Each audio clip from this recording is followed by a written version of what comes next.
Oui, j'ai un coup de gueule contre l'État français et sa gestion des finances. On en parlait hier avec Éric Ciotti. Il y a une dette, par exemple, c'est un exemple, de 45 millions d'euros que l'Algérie ne paye pas aux hôpitaux français. Ouais. Donc c'est l'Algérie, pour éviter toute polémique, ça pourrait être n'importe quel autre pays, ça pourrait être le Canada, ça pourrait être l'Espagne. Mais en raison d'accords que l'Algérie a avec la France, vous avez des patients algériens, donc étrangers, qui n'ont pas payé leurs soins et qui donc laissent derrière eux une dette de 45 millions d'euros. Et qui c'est qui paye, comme dirait Raymond, c'est nous qu'on paye. Donc au bout d'un moment, on en a marre, on a 3 milliards. On a 3 000 milliards d'euros de dettes et on n'a pas à faire des cadeaux comme ça à tous les pays. On a fait ça avec l'Ukraine, on fait ça avec tous les pays et nous, à chaque fois, c'est nous qui payons plein pot, il y en a marre. Voilà. C'est quand même super gonflé de dire ça sur l'Algérie. Bah, pourquoi ? Parce que c'est plutôt la France qui doit indemniser l'Algérie pour les crimes de la colonisation. Arrête. Allez, mamie, vas-y. Alors, ça, c'est vraiment le discours. T'as l'art de mêler des sujets qui n'ont aucun rapport les uns avec les autres. Non, mais c'est indécent. Parce que je suis désolée, le problème de l'Algérie qui ne paye pas les hôpitaux. Je te laisse finir, mamie. Arrête pas de la colonisation.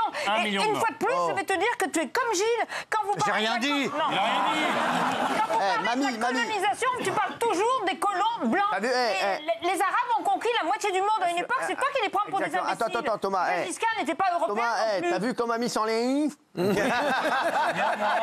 aussi la guerre d'Algérie qui fait 400 000 morts. Mais arrête, on leur doit peut-être réparation. Vas-y, s'enligne. Moi, c'est insupportable.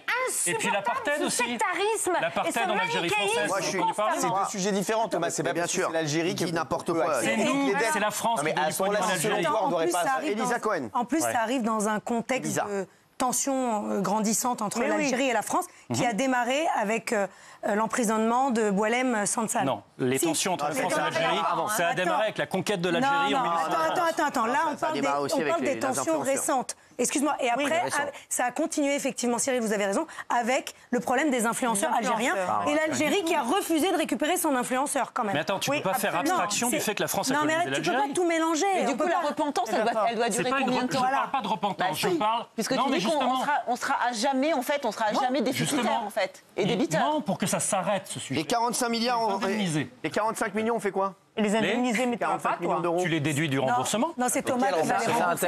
C'est intéressant. Combien Ce qu'on leur doit pour les crimes de la colonisation. Combien? Ça doit être... Attends, Jean-Michel, vas-y. Ça doit être Jean-Michel. Thomas, t'es comme plus algérien que les Algériens. Parce que lui, on dit quand même que le gouvernement algérien ne demande pas de remboursement, ne demande pas d'indemnisation. Mais bien sûr. Le gouvernement algérien, le gouvernement c'est pas parole du gouvernement algérien, lui. C'est incroyable. Le gouvernement algérien. Il connaît deux Algériens et il se prend pour le porte-parole du gouvernement algérien. T'as déjà été en Algérie? T'es déjà allé en Algérie? Je suis. T'es déjà allé en Algérie? Parce que je pense. Non, mais t'es déjà allé en Algérie? Parce que je pense. T'es déjà allé en Algérie? Pour toutes les anciennes colonies françaises, pas que pour l'Algérie. T'es déjà allé en Algérie? La Tunisie, ça vous parle? T'es déjà allé en Algérie? Le Maroc. Est-ce que t'es déjà allé en Algérie? Et qu'est-ce que vous voulez que j'aille foutre en Algérie? En plus, le gouvernement algérien... C'est une dictature corrompue avec des généraux qui dirigent le pays, qui le plient en sous-main. C'est le Louis Boyard de l'émission. Ça veut pas dire. Louis Boyard, il va être maire d'une ville, il est les Algériens doivent être remboursés. C'est bon, quand je parle, bien l'Algérie. Non, mais quand je parle, on se tait. Oui, c'est la règle ici. C'est vrai que c'est la règle ici. Cyril, sinon, l'émission ne marcherait pas. C'est vrai, c'est logique. Ah oui, c'est logique. Bah oui, sinon vous retourneriez dans les émissions que personne ne regarde. Et voilà. C'est pas gentil pour France Info. Attends. Ah oui, je vous le dis. Bah oui, je vous le dis. Cyril, je vous le dis. on peut préciser aussi que le gouvernement algérien n'a rien dit par rapport aux 45 millions. Il a dit que la France devait être moins laxiste. Donc là, le débat, il est... Et avant de demander... Il fait beaucoup rire le public, en tout cas, Thomas. Non, mais... Attends, ça, c'est sympa. Le gouvernement nous reproche d'être trop laxiste. C'est étonnant que vous trouviez ça drôle, parce que c'est quand même... Non, mais les gens le trouvent drôle. Regardez, dès que vous parlez, les gens rigolent. C'est incroyable. C'est Roland McDan, le mec. Les gars, si 1 400 000 morts, ça vous fait rire, moi, ça me fait pas rire.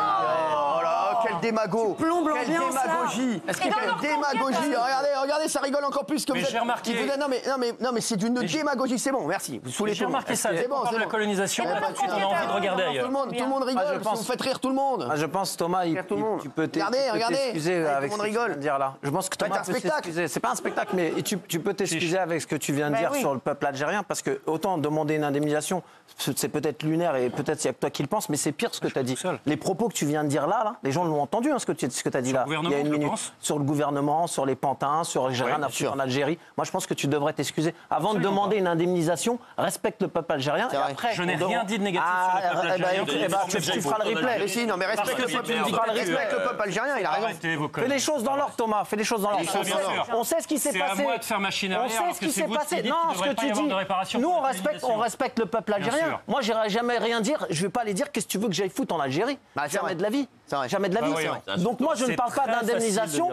Mais écoute ce que tu as dit là. C'est catastrophique ce que tu as dit là. Lui, par exemple, catastrophique. Qu'est-ce que tu veux que j'aille foutre dans le Massachusetts? Voilà, on connaît. Gilles Verdez, qu'est-ce que t'en penses? Exceptionnellement, Cyril, est-ce que vous me laissez le droit de le laisser se noyer tout seul? Merci Gilles. Merci Gilles. Je vous embrasse Gilles. Alors vous le laissez?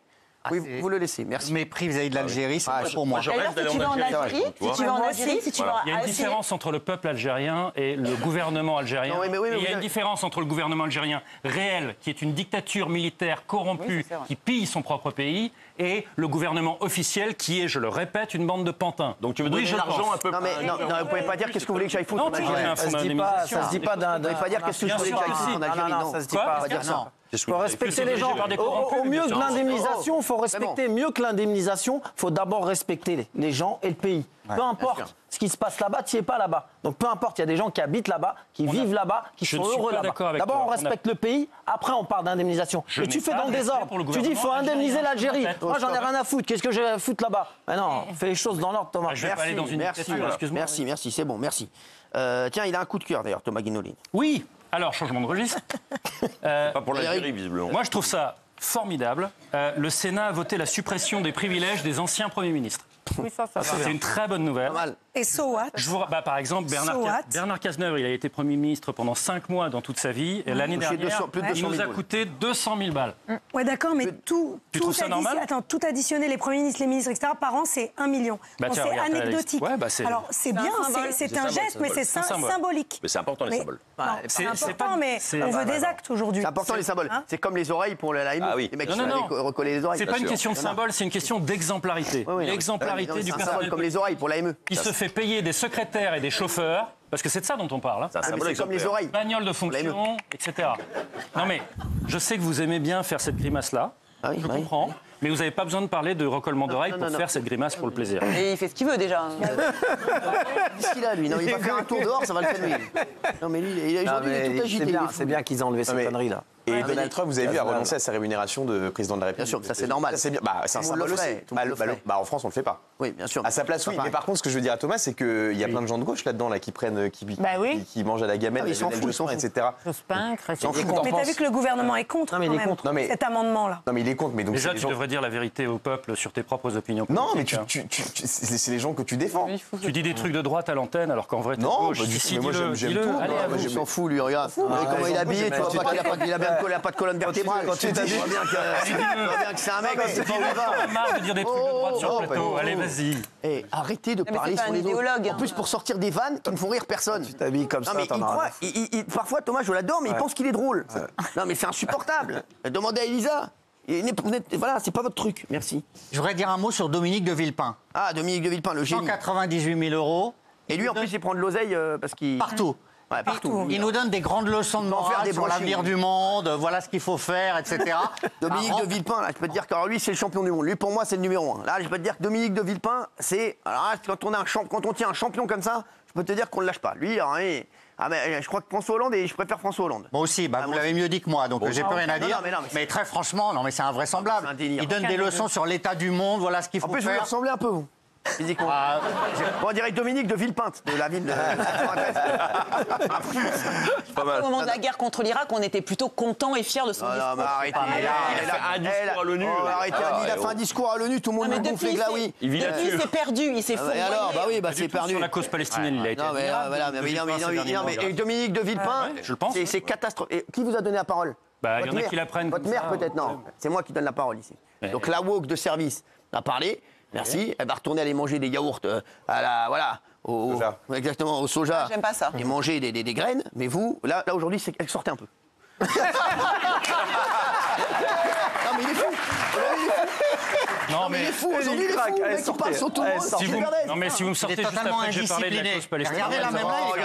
Regardez-moi ça. Continue. Regardez-moi ça. Regardez, il continue. Il n'écoute pas les gens. Non, mais arrêtez. Non, mais franchement, vous êtes d'une démagogie ce soir. Thomas Guénolé, vous êtes nul. Merci. On va regarder la vidéo des avantages de sénatrice. Nul, 0. Je mets 2 pour vous aujourd'hui. 2. Et encore, c'est généreux. Je vous propose de supprimer les avantages des anciens présidents de la République et des anciens premiers ministres, qui dans l'ensemble ne sont pas des grands nécessiteux de la République, qui ont tous un certain nombre de retraites et qui ont tous des postes de consultants.